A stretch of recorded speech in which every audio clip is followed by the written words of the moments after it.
Apologies for not making this video earlier. It should have been made much earlier, but I'm making it now and let's get on with it.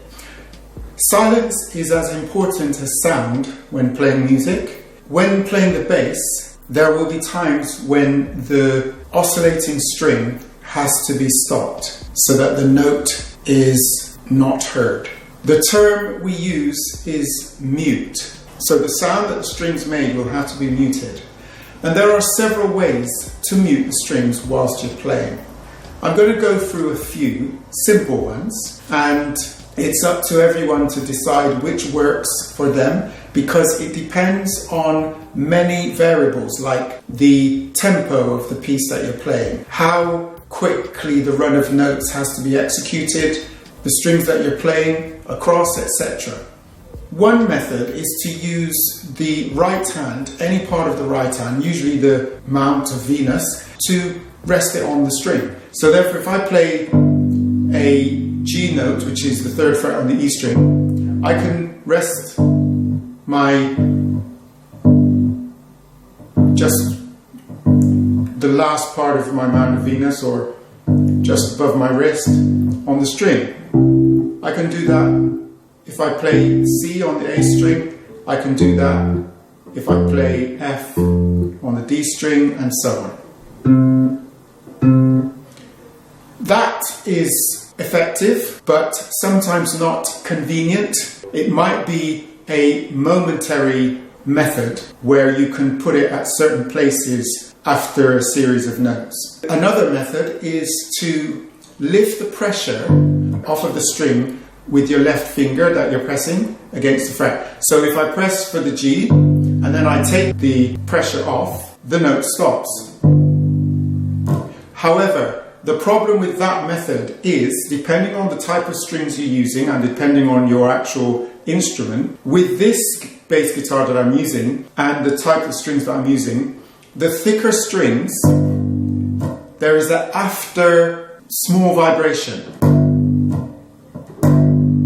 That after vibration is lessened when I use thinner strings. So if I'm on the G string, I'm playing a C at the 5th fret.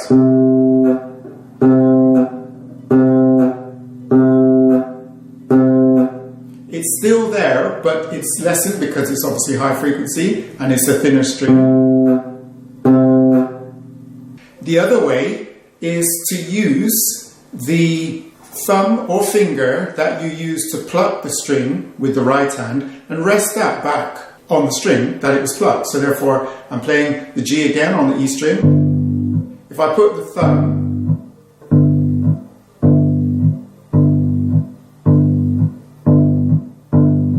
again, there's a little after sound, but not as noticeable as when I lift the pressure on my left finger. So that works. If I use the middle finger or index finger to play one of the higher strings, that is very effective.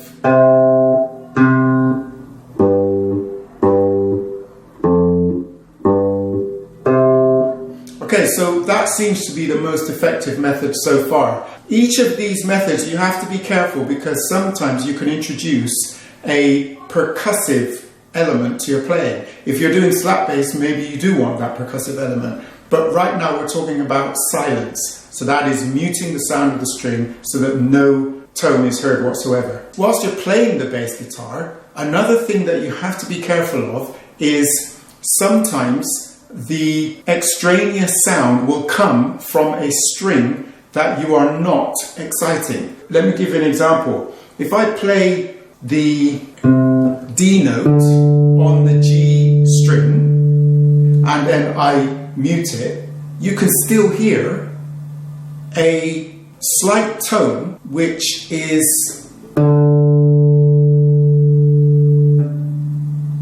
a harmonic tone coming from the D string.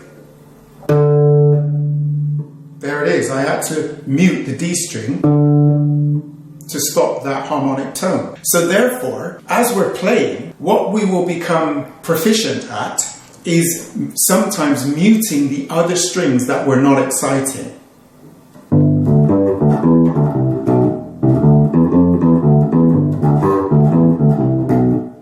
Now that is very messy because you can hear the vibration. So therefore when I'm practicing, I have to practice to make sure that no extraneous sound is heard, and you just heard the E string oscillating when I stopped. This is why we practice. We have to practice to sound the particular note that we want to sound, and we have to practice to make sure there's no extraneous sound or tone or harmonic coming from the other strings that we're not plucking, as well as muting the string that we're plucking if we need to. This is all part and parcel of practicing and finding the best way to play clean.